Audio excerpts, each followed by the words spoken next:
నమస్తే.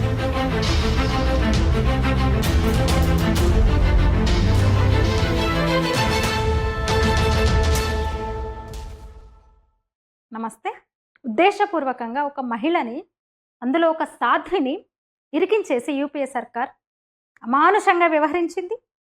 దేనికోసము? అంతర్జాతీయంగా భారత్‌ని బదనాం చేయడానికి, ముఖ్యంగా సాఫ్రాన్ టెర్రరిజం అనే ఒక దాన్ని లేని దాన్ని క్రియేట్ చేసి చిదంబరం, షిండే, దిగ్విజయ్ సింగ్, చిదంబరం అప్పుడు హోంమంత్రి, ఆ తర్వాత షిండే హోంమంత్రి, మధ్యప్రదేశ్ సీఎంగా దిగ్విజయ్ సింగ్ ఉన్నాడు. ముంబై దాడులు, ముంబై ఉగ్రదాడి 26/11 2008, ఆ ఉగ్రదాడి ఆర్ఎస్ఎస్ పని అని బుక్స్ రాయించి, పుస్తకాలు రాయించి వాటిని దగ్గరుండి రిలీజ్ చేయించాడు. అంటే ఆవిష్కరణ సభలు పెట్టి రిలీజ్ చేయించాడు దిగ్విజయ్ సింగ్. ఎస్, ఆ సభలో మహేష్ భట్ లాంటి వాళ్ళని కూర్చోబెట్టారు. మహేష్ భట్ ఎవడో కాదు, డేవిడ్ హెడ్లీ ఉన్నాడు కదా, ముంబై సూత్రధారిగా చెప్పే డేవిడ్ హెడ్లీ. డేవిడ్ హెడ్లీకి మహేష్ భట్ కొడుకు దోస్తు. టెర్రరిస్టులని ముంబై అంతా కారులో తిప్పుతూ రైల్వే స్టేషన్ను, విమానాశ్రయాన్ని, తాజ్ హోటల్ను ఇవన్నీ చూపించిన వాడు మహేష్ భట్ కొడుకు. నా ఫ్రెండ్, అవన్నీ నాకు తెలియదు, అతను ఉగ్రవాదం నాకేం తెలుసు, నా దోస్త్ అన్నాడు తర్వాత వాడు. అట్లా ఆర్ఎస్ఎస్ ఉగ్రదాడి చేసిందని పుస్తకాలు రాయించి ప్రచారం చేశారు. తర్వాత రాసినోడు క్షమాపణ చెప్పాడు. అసలైతే 2006లోనే ప్లాన్ చేశారు. ఇప్పుడు ఈ మాలేగాం 2008 ఇది కదా, 2006లోనే మాలేగాం బాంబ్ బ్లాస్ట్ జరిగింది. అప్పుడు ఇండియన్ ముజాహిదీన్ దోషం చేశారు. 2008లో కూడా సేమ్ మాలేగాంలోను మరోసారి పొల్లిలో, అప్పుడు కూడా ఫస్ట్ ఇండియన్ ముజాహిదీన్ పేరే చెప్పారు. తర్వాత ఏటీఎస్ వచ్చాక హిందువులను ఇన్వాల్వ్ చేశారు. ఎలాంటి హిందువులు అంటే వీళ్ళు కాషాయధారులు, ఆర్మీలో పనిచేసి రిటైర్ అయిన వాళ్ళు. మీకు ఆ పేర్లు ముందు చెప్తా ఎవరెవరు అనేది. అంటే ఆ పేర్లతో మీకు తెలిసిపోద్ది వాళ్ళ కుట్ర, ఎందుకు అలాంటి వాళ్ళని ఎంపిక చేసుకున్నారని తెలిసిపోద్ది అనమాట. అసలు సాఫ్రాన్ టెర్రరిజం అనేది ఒక పెద్ద కుట్ర. ముంబై దాడుల్లో, ముంబై ఉగ్రదాడిలో కసబ్ అనేవాడు గనక ప్రాణాలతో పట్టుబడకపోయి ఉంటే ప్రపంచమంతా వీళ్ళు ఇట్లాగే ప్రచారం చేసేవాళ్ళు. ఆర్ఎస్ఎస్ కాషాయ ఉగ్రవాదులు ఈ దాడులు చేశారు. మాలేగాంతో మొదలుపెట్టి ముంబై ఉగ్రదాడి వరకు వాళ్ళ హస్తం ఉంది. భారత్లో కాషాయ ఉగ్రవాదం, హిందూ టెర్రర్ పెచ్చుమిరిపోతుంది, పేటరేగిపోతుందని ప్రపంచమంతా ఇప్పటికే ప్రచారం అయిపోయేది. చెప్పిన కదా, కసబ్ దొరకడం వల్ల ప్రమాదం తప్పింది. దేవుడి దయ వల్ల, దేవుడు మనందుండి కసబ్ అనేవాడు ప్రాణాలతో దొరికాడనమాట. ఆ కసబును కూడా ఎన్నేళ్ళు మేపారు, మేపి మోదీనే ఇంకొస్తాడు, బీజేపీ అధికారంలోకి రాబోతుందని తెలిసి అప్పుడు ఊరేశారు వాడిని. లేదా ఎందుకంటే మళ్ళీ వాళ్ళ అధికారాన్ని కోల్పోతే వీళ్ళు వస్తే మళ్ళీ ఏం బయట పెడతాడని భయం. ఇంకేం బయటపడతాయో మా గురించి, వాడేం బయట పెడతాడేనన్న భయం అనుమానించాల్సి వస్తుంది డెఫినెట్గా. ముంబై ఉగ్రదాడి నిజంగా పాకిస్తానే చేసిందా? అప్పటి నుంచి ఇప్పటి వరకు కూడా నిన్న మొన్న పెహల్గాం మీద ఆపరేషన్ సింధూర్ సందర్భంగా ఆయన అన్న మాట ఏంది? పాకిస్తాన్ ఉగ్రవాదులే అని మీ దగ్గర ఏమైనా ఆధారాలు ఉన్నాయా?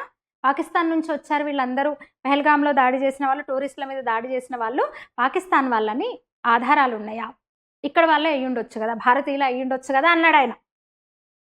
అంటే అర్థం చేసుకోండి, ఎప్పటికీ ప్రతిసారి పాకిస్తాన్కు, ఆ ఉగ్రవాదానికి, ఉగ్ర దేశానికే వీళ్ళ సపోర్ట్ ఉంటుంది. మణిశంకర్ అయ్యర్ అనేవాడు, అప్పుడు విదేశాంగ శాఖ మంత్రిగా చేసిన మణిశంకర్ అనే మరొక సీనియర్ లీడరు పాకిస్తాన్కి వెళ్ళి మోదీని కలిసి ఓడిద్దాం, మనం చేతులు కలుపుదాం, మోదీని గద్దె దించుదాం అన్నాడు మొన్న 2-3 ఏళ్ల క్రితం, ఈ ఎలక్షన్కు కొద్ది రోజుల ముందు.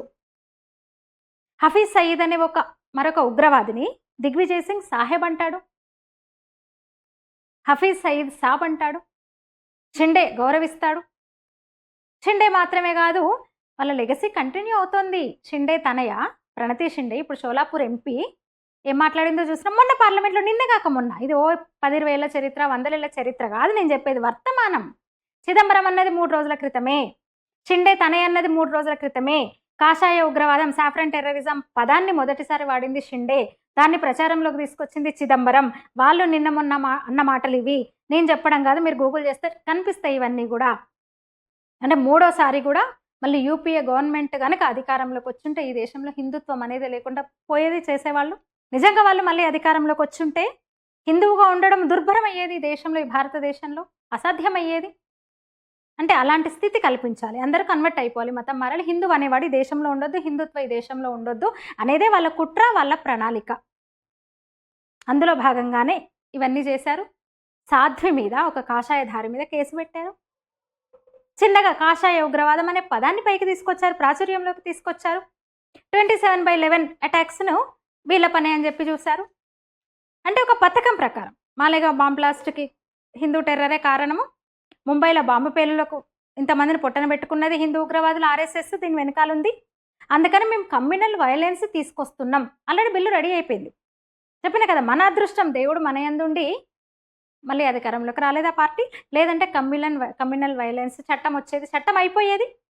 ఒక సాధ్విని ఇంత టార్చర్ పెట్టారు. ఒక మహిళని, ఈ దేశంలో ఒక మహిళని వివస్త్రణ చేసి, పోర్న్ మూవీస్ చూపించి, ఆమె అవయవాలను ఛిద్రం చేసి, ఆమె మనసును ఛిద్రం చేసి, ఇది ఒక వ్యక్తి మీద పగ మాత్రమే కాదు, సాధ్వి ప్రజ్ఞా సింగ్ ఠాకూర్ మీద పగ మాత్రమే కాదు, ఈ వ్యవస్థనే వాళ్ళు నాశనం చేయాలనుకున్నారు.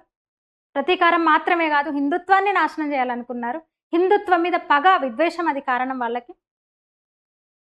మాలేగావ్ అనేది చిన్న ఘటన వాళ్ళ దృష్టిలో, బ్యాక్గ్రౌండ్లో పెద్ద కుతంత్రం ఉంది. అరే మొన్న కూడా అన్నాడు కదా, పెహల్గాం అప్పుడు మొన్న అన్నాడు చిదంబరం, నిన్నగాక మొన్న అన్నాడు సుశీల్ కుమార్ షిండే తనయ్య, నిన్నగాక మొన్న అన్నది. అంటే కాషాయ ఉగ్రవాదం అంటే దాంట్లో ఎవరెవరు ఉండాలి మళ్ళీ, ఆ పేర్లు కూడా నేను చెప్తాను. ఇస్రో నంబి నారాయణ్ ఆర్మీ పర్సన్స్ ఏమ్మా కాదు. ఇస్రో నంబి నారాయణ్ చరిత్ర తెలుసు కదా, నేను చెప్పేది కాదు కదా, చరిత్ర కాదు, నిన్న మొన్ననే కదా సినిమా కూడా వచ్చింది, చూసే ఉంటారు మీరు, గూగుల్ చేస్తే తెలుస్తుంది నంబి నారాయణ్ ఏంటి అనేది. ఇస్రోను కూడా వదలలేదు, సైంటిస్టులను కూడా వాళ్ళు వదలలేదు. ఆ కేసులో శాస్త్రవేత్తలు అనూహ్య మరణాలు సైంటిస్టులవి. అంటే ఇటు ఆర్మీ, ఇటు సనాతన వ్యవస్థ, అంటే కల్నల్ పురోహిత్, రమేష్ ఉపాధ్యాయ, ప్రజ్ఞా సింగ్ ఠాకూరు, సుధాకర్ చతుర్వేది పేర్లు కనుక మీరు గమనిస్తే, ఒక సనాతన వ్యవస్థ, ఆర్మీ, జ్యుడిషియరీ, ఇస్రో వంటి సంస్థలను కూడా టార్గెట్ చేయడం, అంటే ఈ దేశ ఆయువు పట్టులను దెబ్బకొట్టడం, ఆయువు పట్టు మీద దెబ్బకొట్టడం. ఇదొక్కటే కాదు, మనం ముందు నుంచి కూడా చూస్తే ఆ సీక్వెన్స్ మనం అప్పటి నుంచి మనం గమనిస్తే ఆ పార్టీ కుతంత్రాలకు ఎంతమంది బలైపోయలేదు. నేతాజీ సుభాష్ చంద్రబోస్ అనుమానాస్పద మరణం, లాల్ బహదూర్ శాస్త్రి అనుమానాస్పద మరణం, దీన్ దయాళ్ ఉపాధ్యాయ చావు. అంటే ఇవన్నీ చూస్తే మీరే ఆలోచించండి.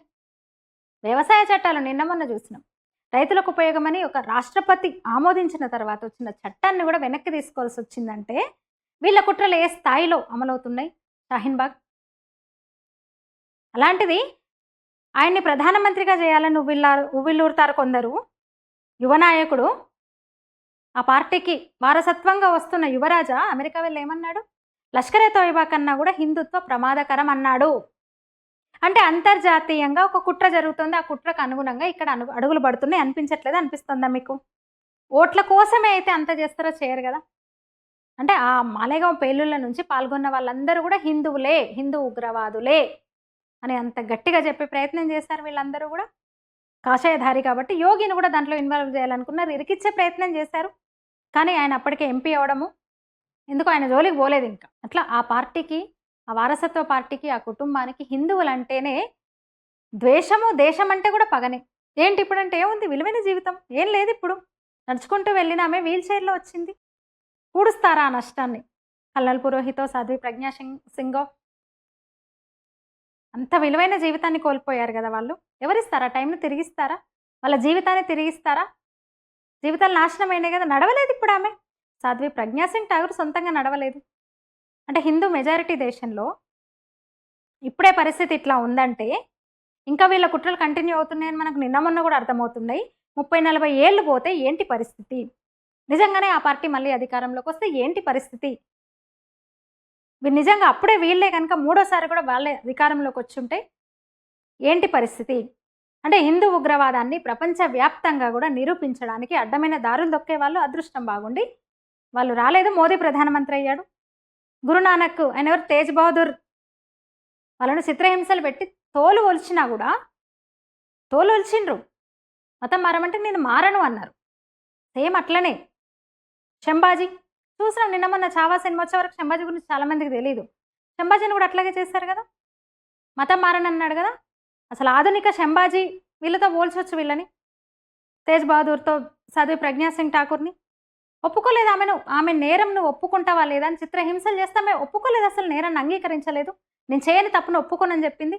మానసికంగా ఆమెను హింసించారు, శారీరకంగా హింసించారు, అయినా ఆమె ఒప్పుకోలేదు. చేయని నేరాన్ని నేను ఒప్పుకోనన్నది, అందుకే చిత్రహింసలు అనుభవించాల్సి వచ్చింది. కల్నల్ పురోహిత్, ఆర్మీలో పనిచేసిన ఆయన కల్నల్ పురోహిత్, నీ భార్యను, నీ ఇంట్లో వాళ్ళందరి మీద కేసు పెడతామని బెదిరిస్తే ఆయన ఒప్పుకోలేదు. అసలు ఏం చేస్తారో చేయండి అన్నారు. వాళ్ళు గుర్తొస్తారు ఇప్పుడు వీళ్ళ హిస్టరీ వీళ్ళు చదివితే ఈ కేసు వ్యవహారం ఇవన్నీ తెలిసి కల్నల్ పురోహిత్ గురించి ఆయనను పెట్టిన టార్చర్ ఇవన్నీ చూస్తే నిజంగానే సిక్కుల మత గురువులు వీళ్ళందరూ వాళ్ళెవరు వాళ్ళ వారసులే. ఇప్పుడు అక్బరు, బాబరు, జహంగీరు, ఔరంగజేబు వాళ్ళ వారసులే వీళ్ళు. ఒక చిదంబరం, ఒక షిండే, ఒక దిగ్విజయ్ సింగ్ వాళ్ళైతే వాళ్ళతో పోల్చుకోవచ్చు మనం ధర్మం కోసం. అంటే నాటి నుంచి నేటి వరకు అదే కొనసాగుతుంది. వాళ్ళ వారసులు వీళ్ళు. మరి ఏంది మేం చేయకుంటే ఉన్నది, మోదీ గెలిచిండు కదా మళ్ళీ గెలుస్తుంది కాదు కదా. రాహు అనేవాడు కాచుకొనే ఉన్నాడు. మరిన్ని మాలేగావులను సృష్టించడానికి కాచుకొని ఉన్నారు. ప్రపంచ రాక్షస శక్తులతో కలిసి హిందువును తీవ్రవాదిగా నిరూపించడానికి సర్వశక్తులు ఒడ్డుతూనే ఉన్నారు. ఇంకా అమెరికా నడిబొడ్డున కూర్చొని హిందువు లష్కరే తోయిబా కంటే అత్యంత ప్రమాదకారి అంటూ వాకృచ్చాడు ఆ యువనేత. అరే ఔరంగజేబు మళ్ళీ పుట్టక్కర్లేదు, బాబర్లు ఔరంగజేబులు మళ్ళీ పుట్టక్కర్లేదు, వీళ్ళు చాలు. యువ సాధ్వి ప్రజ్ఞాసింగ్ ఠాగూర్ను చెరసాలలో చీకటి గదుల్లో హింసించి ఆ హింసకు పెట్టిన ఆక్రందనలు ఈ ఔరంగులను నాశనం చేయాలి కదా, చేయవా? ఒక యువ ఆర్మీ అధికారి కల్నల్ పురోహిత్ను కుత్సిత వికృత రాజకీయ క్రీడకు బలి చేసినందుకు తగిన మూల్యం చెల్లించుకోవాలి కదా. రిటైర్డ్ మేజర్ రమేష్ ఉపాధ్యాయ, సమీర్ కులకర్ణి, అజయ్ రహిర్కర్, సుధాకర్ ద్వివేది, సుధాకర్ చతుర్వేది అంటే ఈ తీవ్రవాదానికి మాత్రం మతం ఉంది. అందుకే వీళ్ళను కులకర్ణి, రహిర్కరు, ద్వివేది, చతుర్వేది, ఠాకూరు, పురోహిత్, ఉపాధ్యాయ అంటే ఈ తీవ్రవాదానికి మాత్రం మతం ఉంది. ఎందుకంటే ఈ పేర్లు వీళ్ళైతేనే కదా సనాతనాన్ని పక్కగా ఫిక్స్ చేయొచ్చు. మరో కాషాయధారి యోగిని కూడా ఇరికించే ప్రయత్నం చేస్తారు, కుదరలేదు. అంటే సైనికులను కూడా అందులో కలిపేస్తే, ఆర్మీని కూడా దాంట్లో కలిపేస్తే దేశం పరువు తీయొచ్చు. అసలు ఎంత పకడ్బందీ ప్రణాళిక వాళ్ళది చూడండి. అసలు ఎంత హింసని ఎట్లా భరించింది ఆ తల్లి, ఆ సాధ్వి. అంతటి క్షోభని ఎట్లా భరించారు పురోహిత్, ఉపాధ్యాయ. అరే ఇంత దుర్మార్గమా, ఇంతటి పైశాచకత్వమా? కాషాయధారి ఒంటి మీద గుడ్డలు లేకుండా చేసి నీలి చిత్రాలు చూపించారు. ఇప్పుడు అంటారు వీళ్ళు తీవ్రవాదానికి మతం లేదంటారు వీళ్ళు.